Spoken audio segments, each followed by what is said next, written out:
ഒരു റീലും കാര്യങ്ങളും ഒക്കെ ഗീത എന്ന് തൊട്ടെങ്ങനെയാ സ്റ്റാർട്ട് ചെയ്തേ? ഞാൻ ഫേസ്ബുക്കിൽ നമ്മുടെ ഫേസ്ബുക്ക് ഒക്കെ ഉണ്ടായിരുന്ന സമയത്ത് ചെറുതായിട്ട് ആക്റ്റീവ് ആയിരുന്നു. ജസ്റ്റ് ഡബ് സ്മാഷ് ഒക്കെ ഉണ്ടായിരുന്ന സമയത്ത് അപ്പൊ അതിലൊക്കെ ഇങ്ങനെ ചെറുതായിട്ട് വീഡിയോസ് ചെയ്തിടും. പക്ഷെ വലിയ അങ്ങനെ ആക്റ്റീവ് അല്ലായിരുന്നു. എന്റെ ഒരു മനസ്സുഖത്തിന് എന്ന് പറയത്തില്ലേ, സന്തോഷത്തിന് എല്ലാവരും ചെയ്യുന്ന കാണുമ്പോൾ ഇടുന്ന ഒരു വീഡിയോസ് അത്രേ ഉള്ളൂ. അത് കഴിഞ്ഞ് ആക്റ്റീവ് ആയത് ഇവിടുന്ന് കാനഡയ്ക്ക് പോയതിനു ശേഷം. അപ്പൊ ഒന്നുമില്ല എനിക്ക് ചെയ്യാനായിട്ട്. എനിക്ക് എന്റെ മോളൊക്കെ നാട്ടിലാണ്. അപ്പൊ എനിക്ക് കുഞ്ഞുവാവയാ. പിന്നെ എനിക്ക് അവിടെ ഈ പണിയെടുക്കുക, വീട്ടിൽ വരിക. അപ്പൊ എനിക്കുള്ള ആകെ അപ്പോഴാണ് നമ്മുടെ ടിക്ടോക്ക് ആപ്പ് സ്റ്റാർട്ട് ചെയ്തത്. നമ്മളിവിടെ ബാനാണ്. പക്ഷെ അവിടെ നമ്മൾ അപ്പൊ ആ സമയത്ത് 2015 മുതലല്ലേ സ്റ്റാർട്ട് ചെയ്തത് ടിക്ടോക്ക്. പക്ഷെ ആക്റ്റീവായി മലയാളീസ് വന്നു തുടങ്ങിയത് ആ സമയത്ത്. അപ്പോഴാണ് എനിക്കൊരു ഫോണും കിട്ടിയത്.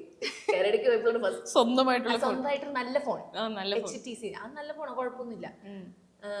പക്ഷെ അതിലാണ് ക്യാമറ ഒക്കെ എടുക്കാൻ പറ്റുന്നത്. അപ്പൊ അവിടെ ചെന്നപ്പോ ഞാൻ അതിൽ സ്റ്റാർട്ട് ചെയ്യാൻ തുടങ്ങി. അപ്പൊ ഭയങ്കര സങ്കടല്ലേ, നമ്മള് നാട്ടിൽ പോയതിന്റെ ഒരു സങ്കടവും വിഷമൊക്കെ ഇരിക്കുന്ന സമയം. ചെറുതായിട്ടൊരു നൈസ് ഡിപ്രഷൻ അവിടെ നിന്നാണ് ആക്റ്റീവ് ആയി തുടങ്ങിയത്. ആക്ച്വലി നമ്മള് കാണുന്ന ഒരു അമ്മച്ചിയുടെ ഒരു ലുക്ക് എന്ന് പറയുന്നത് ഒരു മഞ്ഞ ഷർട്ട്, ഒരു ചുമന്ന തോർത്തുമുണ്ട്, പിന്നെ രണ്ട് സൈഡിൽ ആ ഒരു ഉരുണ്ട, ഇതൊക്കെ വെച്ചിട്ട് ഒരു മീശയൊക്കെ വരച്ചിട്ടൊക്കെ വരുന്ന ഒരു അമ്മച്ചിയെ. അതല്ലാത്ത അമ്മച്ചി ഞങ്ങൾക്ക് കാണാൻ താല്പര്യമില്ല എന്നാണ് ഒട്ടുമുക്കാൽ ആൾക്കാരും കമന്റ് ചെയ്യുന്നത്. അപ്പൊ പൊതുവെ അമ്മച്ചിക്ക്, അതായത് ഗീതുവിന് കൂടുതൽ ഇഷ്ടമുള്ള വേഷം അത് തന്നെയാണ്. എന്നോട് കമന്റ് പറയും, പെണ്ണ് തള്ളേ അത് പോയി ആ സഞ്ജീവ് കണ്ണാടി എടുത്തിട്ട് വാ എന്ന് പറയും. എനിക്കും അത് തന്നെയാണ് കംഫർട്ട്. ഇതൊക്കെ ഇടുമ്പോ നമ്മള് ഇതിനോട് നിങ്ങൾ കൂടുതൽ താല്പര്യം അതാ. കാരണം അതിലാണ് കൂടുതൽ നമുക്കൊരു അറ്റാച്ച്മെന്റ് എല്ലാവരോടും ഫീൽ ചെയ്യാം. ഒരു ഇന്റിമസി ഭയങ്കരമായിട്ടുണ്ടല്ലേ. അത് എന്താ പറയാ, ക്ലോസ് ടു ഹാർട്ട് ആയിട്ടുള്ള കുറെ. അതിന് ഫിൽറ്റേഴ്സ് ഒന്നുമില്ല, ആകെ തല മാത്രമേ ഉള്ളൂ. അപ്പൊ എന്നെ ഞാനായിട്ട് എല്ലാം കാണാം. ബാക്കിയുള്ളവരൊക്കെ ഞാൻ ഫിൽറ്ററൊക്കെ ഇട്ട് പുട്ടി ഒക്കെ സെറ്റ് ആക്കിയിട്ട് എന്നെ തന്നെ കൊണ്ട് ലുക്കുണ്ട് അങ്ങനെയൊക്കെ ഇട്ടേ. അത് ശരി. അല്ല, ഞാൻ കരുതിയത് അതിനകത്തും വലിയ പുട്ടിയൊന്നും ഇല്ല, അതിനകത്ത് തല മാത്രം ഫിൽറ്റർ ഉള്ളൂ. കോമഡി ബേസ് ചെയ്തിട്ടുള്ള കുറെ വിഷ്വൽസ് ചെയ്തിട്ടുണ്ട് ഒരുപാട്. എനിക്ക് തോന്നുന്നത് ഒരു 80% കോമഡി തന്നെയാന്ന് തോന്നുന്നു.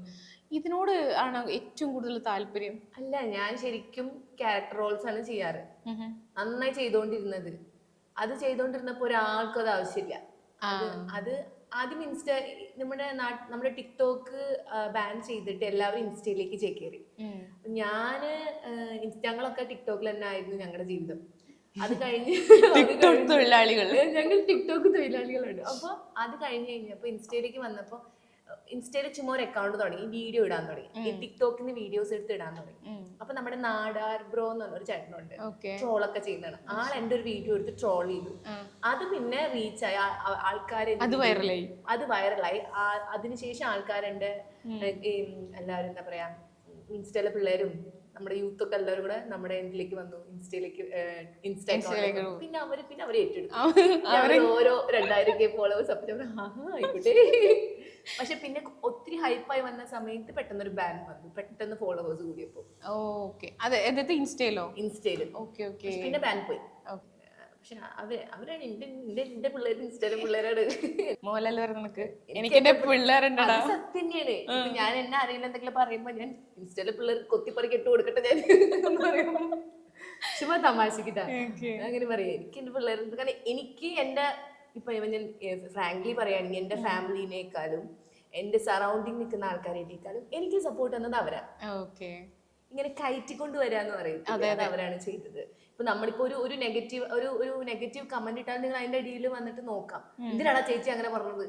ഞാൻ കണ്ടിട്ടുണ്ട്. ഞാൻ പറയേണ്ട ആവശ്യമൊന്നുമില്ല, അവരെന്നെ അതിനൊക്കെ ഡീൽ ചെയ്തോളൂ, കൊല വിളിച്ചോളൂ.